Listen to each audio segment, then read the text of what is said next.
Hello everyone, in this tutorial we will show on Aitomistic Hub how to use AIQM2 to optimize the transition state of diodes out reaction.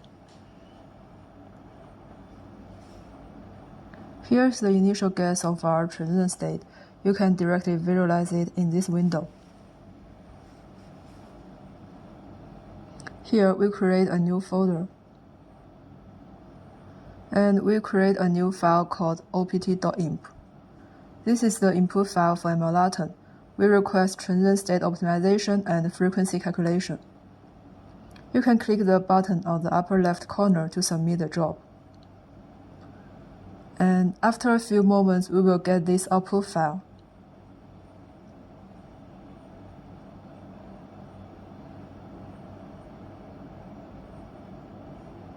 MLATON will generate the freq-gaussian.log file. This file can be used to visualize the normal modes in ChemCraft.